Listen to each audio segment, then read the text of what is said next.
Now, Farhana Ibrahim will present on Gujarat. Thank you. Thanks very much, Neeti. So I'm going to try and stick to time. And thanks very much, Antara, for setting the tone for this discussion, because I am also going to be talking about 1971, but from the Western border. And I'm going to say that 1971 is particularly interesting for the Western border, even though we've largely talked about 1947 when it comes to that border.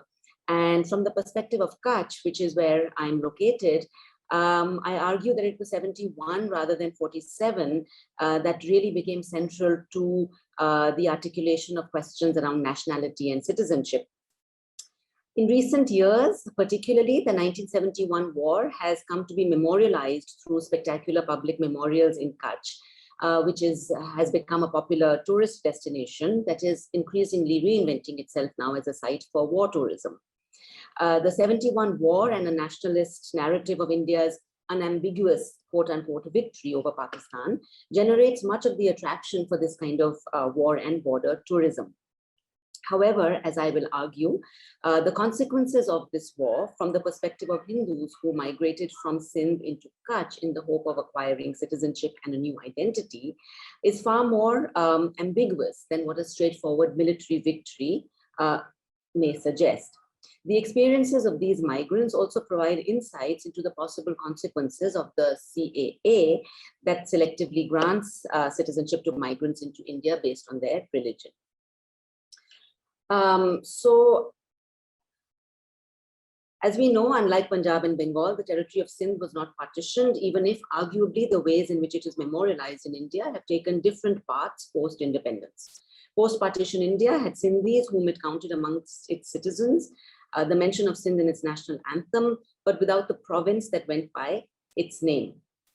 While Sindh may be fondly recalled as a form of nostalgia for some of those who live on this side of its border in Kutch, as I argued in my earlier work, this is not the only mode in which this border is experienced today. There is also much ambivalence, searches for closure, and the complex ways in which the story of the nation intertwines with family histories and legacies. I suggest that the War of 71 that led once again to the redrawing of nation-state borders within South Asia is a site that enables us to examine the relationship between these two regions, Kutch and Sindh. For those who migrated into Kutch from Tharparkar in the shadow of the military conflict of 71, ties to Sindh are ambivalent. This ambivalence is not tied to religious conflict or communal relations as much as to the potential tensions between forms of identity and belonging that are demanded by the nation state on the one hand and by the kinship or the caste group on the other. And I'm going to briefly describe one instance of this kind of conflict. Now, while the 71 war is more universally known as the war that led to the liberation of Bangladesh, in its contemporary public memorialization in Gujarat, there is no mention of Bangladesh or East Pakistan at all. In this way, the specificities of both the war as well as its particular social and familial consequences are reordered into a broader nationalist narrative of wartime heroism and military success for India. Now, the district of Kutch in Gujarat shares a land and maritime border with southern Pakistan. This has made it more than an active bystander in the early wars fought between the two countries. The war in 65 involved boundary disputes in the run of Kutch and led to a much greater militarization of this section of India's western border. It was after 1965, Gujaratis recall, that the ease of mobility between Karachi and Bombay via the southern port town of Mandvi was restricted. The overnight steamer between Mandvi and Karachi stopped after 1965. The political effects of 1947 had taken almost 2 decades to impact the regular flow of people and goods into the region. After 65, as people recall, it was only a matter of time before Indian and Pakistani forces would clash again. And the two sides in 1971 exchanged bombs targeting key ports and other military and strategic sites in the western sector. Middle-aged residents of Bhuj, the administrative center of Kutch, are well acquainted with the affective experience of living through wartime. The deadly earthquake of January 2001 that had devastating consequences for the district, with several thousands of people killed under the rubble of fallen buildings, was recalled by many survivors as a terrifying rumbling sound that made them run for cover. Even before they had any idea of what was happening, they had assumed that India and Pakistan were at war again and that the neighboring country had bombed them. The earth's reverberations as it shook that winter morning were viscerally inhabited through the memories of earlier bodily shocks and ear-splitting sounds when bombs had fallen on Bhuj in another winter back in 1971.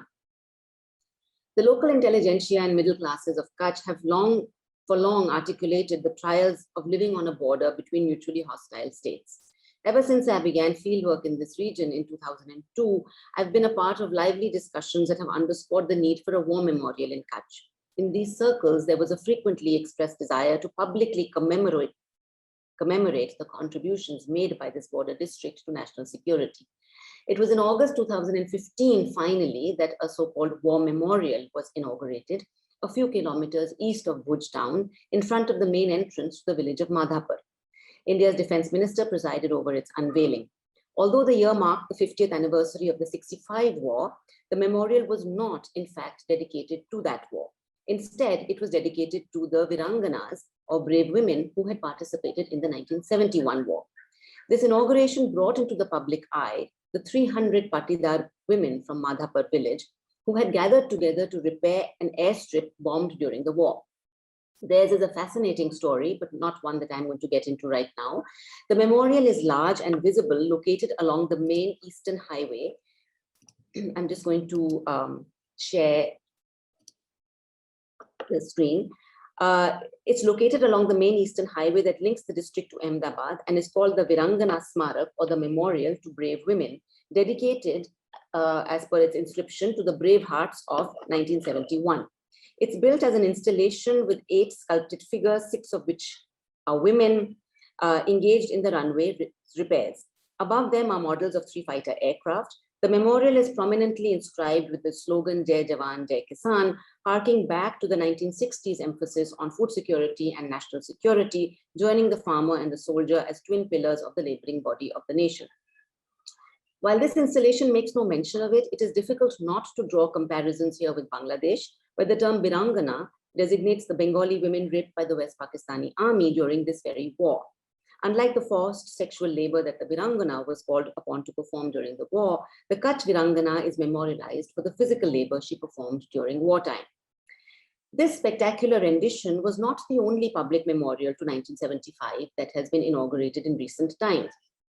The Rakshak Van, inaugurated in July 2018, is one of Kutch's latest tourist attractions. Situated on the main driving route to the section of the Run of Kutch that is packaged and marketed to tourists as the White Run, the Rakshak Van makes a double sort of reference to the idea of both ecological and military protection, for it connotes both the idea of a protected forest or a van and a landscaped garden that is none other than a museum dedicated to the idea of this unequivocal Indian military victory of 1971. There is once again no mention of East Pakistan or Bangladesh. Once again, the heroism of women repairing the runway in Bhuj is extolled in murals, and a decisive defeat of Pakistan is highlighted. Photographic details of India's missile carriers punctuate the formally laid out leisure gardens that also include a model army bunker and photo stations that are cutouts of soldiers dressed in military fatigues. Interspersed with this war memorabilia, and perhaps to justify the invocation of this landscape as a forest or a van, are sections detailing medicinal herbs, plants, animals, and birds of the region. At the far end of this landscaped garden sits a female figure bent over some embroidery. This completes the makeover of Kutch. In previous decades, Kutch advertised itself primarily as a destination for handicraft and textiles. This is now superseded by its newfound role as a much advertised destination for war and military tourism. Quite apart from its appropriations as a genre of Indian war tourism, 1971 has a very specific local valence in Kutch. The war and its social aftermaths are colloquially referred to as Ekhoter, or 71, the number in Gujarati. Ekhoter is significant in Kutch for it marked a significant social upheaval that was felt more in the intimate and domestic sphere rather than as an overt or publicly acknowledged political event, quite unlike these public memorials. While the effects of 71 were felt as a ripple across families and communities in Kutch, today there is a marked reluctance to speak of the ambivalence sparked off by the consequences of 71, especially now that a state-managed narrative of unambiguous military victory occupies pride of place, especially by way of occupying public spaces through these memorializations of the war. The brief wartime occupation of Tharparkar by Indian forces, referred to as Kabza, during the war, allowed for the migration of Hindus across the border from Sindh into Kutch and Rajasthan. While entire families took advantage of this brief window to negotiate migration and settlement into Western India, both Rajasthan and Gujarat, some of these migrants were young single men who crossed into India just before or during the war. The occupation becomes a key moment during the conflict that enables Hindu men to renegotiate their relationship with state, nation, and family. Here I suggest that the military occupation of Tharparkar by the Indian forces took on an affective form that played out in numerous registers that ranged from, and I quote here Sandhya Hemamanne's words, from pleasure, pride, hope, and opportunity, along with pain, fear, and violence. So occupation has thus a multivalent sort of consequence. It's felt very differently. This affect is ambivalent, for while it manifests itself as pride, hope, and opportunity from the point of view of negotiating a transition into India for Pakistani Hindus, taking advantage of the so-called friendly occupying forces, it was also fraught with the realities of turning one's back on fields, animals, and even family who would now be left irrevocably behind in Sindh. The narratives of these incoming male migrants, in some senses, who are sort of, they exemplify the narrative of the CAA in some sense, this idea of the persecuted Hindu migrant who moves from Pakistan into India in hopes of acquiring citizenship. The narratives of these incoming male migrants, all of whom were young, of marriageable age, but still single in 1971, evokes, when they recall the hopes that they had when they crossed into India, the character of state-citizen relations that Nausheen Ali reminds us are often played out through the tropes of love and longing to belong. In this case, however, these migrants felt connected to India, not because, I argue, it was a Hindu majority state, as we might presume in the context of the CAA-saturated public discussions, but because it was where their mothers came from. It was their nanihal. It was their maternal grandmother's home. India was the space of emotional connect, of pure love, the longing and mamta, or mother's love, that is unsullied by the qualities of the patriarchal home, that's marked by competition, success, and the politics of inheritance. So India was then seen in sort of continuation with the space of the Nani's home as a space of pure love. Veer Singh, who is, I've changed his name, who said he was in his 80s when I visited him, which puts him in his 40s or thereabouts in 1971, said, and I quote, "We were very happy in Tharparkar. There was no problem there. Our work was farming and pastoralism. The main problem after the border came and when India-Pakistan happened, was in Lagan Vyavahar, that is marriages, because our bahuein, or our daughters-in-law, all came from Kutch or Rajasthan, depending on which border abutted them. Jo border laga, wahan se aate the. After the border came, it was harder to cross over. The land-people ratio in Tharparkar was much more favorable than what they encountered in India. There was more competition for land and for grazing options in Kutch." I quote him again, "We had lots of land there. There weren't a lot of people. We lived with groups like the Baloch, Khaskali, Harijan, Koli, Muslim Kumhar, and of course the Sodas, who had a majority, a Bahumati. Veer Singh is a Soda himself. When I asked why they chose to cross in 1971 and not earlier, he said, in 1948, there was Jinnah and Patel. They said to us, choose Pakistan or India. Headquarters will be Karachi or Bombay. We felt Bombay would be too far, so we chose Karachi. Then they started making the border, and our difficulty started in terms of crossing. But now it was too late. We had already given our option in writing. I don't have access to any written papers. I'd be very happy to know if people who work in archives have found anything. In 1965, he said, during the war, India did not have the upper hand. But it so happened that the harassment of Hindus by the Pakistan military began much more after 1965. They constantly accused us of being informers or of working for India. Daily life became very tough in the face of constant harassment.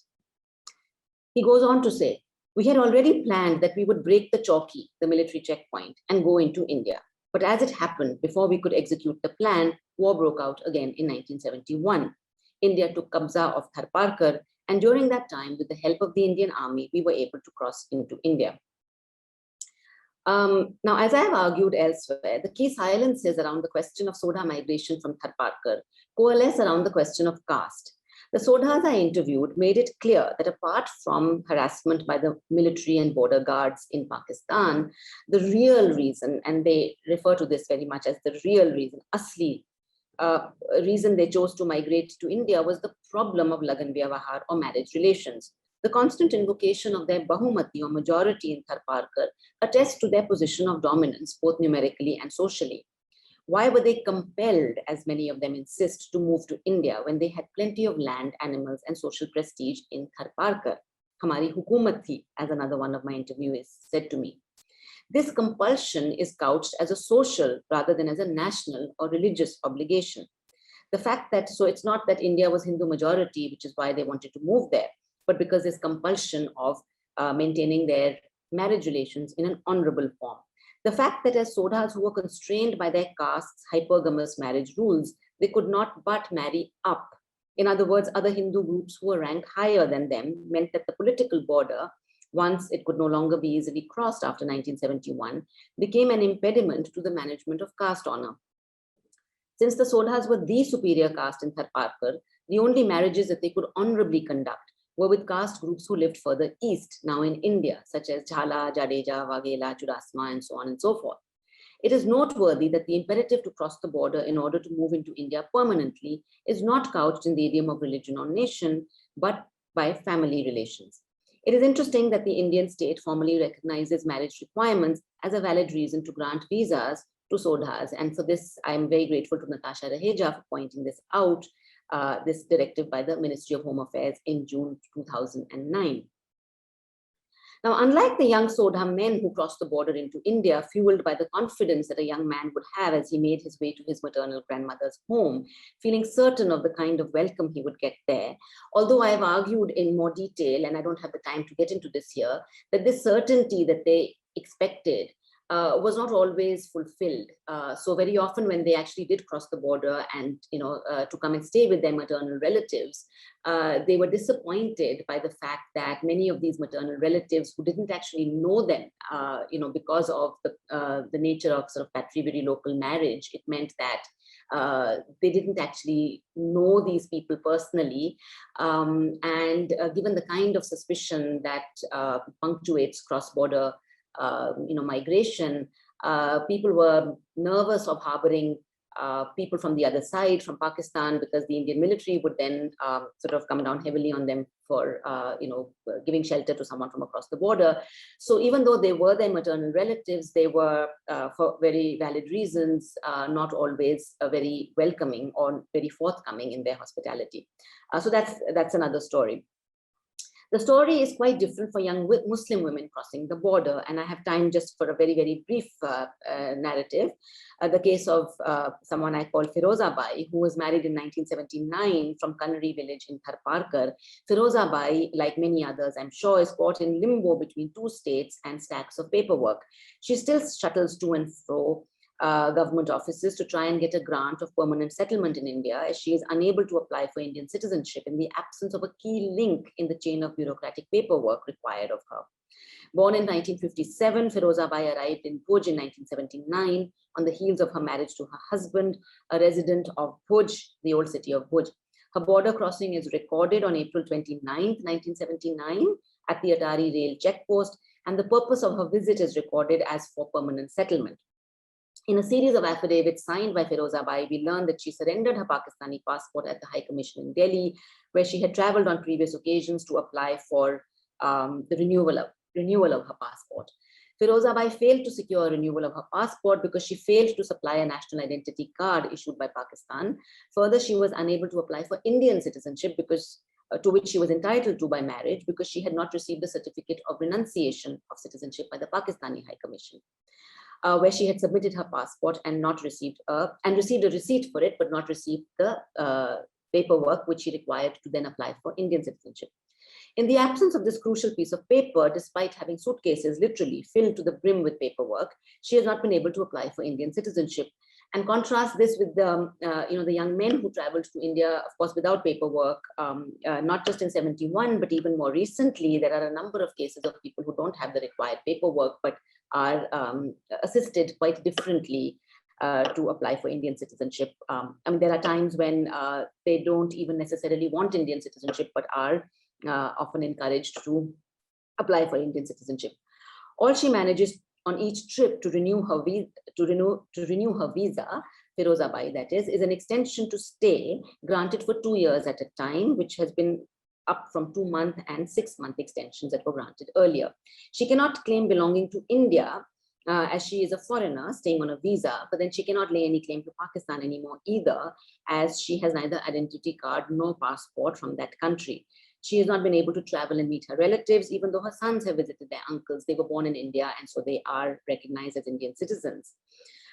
She said to me, you can apply for a visa and visit Karachi as a tourist if you want to, but I can neither go on a visa nor a passport because I qualify for neither. Your family doesn't live there, she said to me, but mine does. What kind of justice is this? Firozabai's case is, of course, not unique. She's one among hundreds or more women who married this side of the border, but in the absence of regular paperwork are unable to cross the border to keep up their kinship connections. So I'm out of time, so I will just suggest very briefly that the view from Gujarat and Sindh makes a significant contribution to partition studies, not because they were inherently peaceful places or even because they were protected by Sindh's many Sufis who deflected the violent clashes between Hindus, Sikhs and Muslims that occurred elsewhere. But this region perhaps addresses some of the silences in other studies of partition by foregrounding the question of caste and gender in partition-related migration. Thank you very much. Thank you, Farhana, for your paper. It's a revelation, and we really look forward to your book later this year.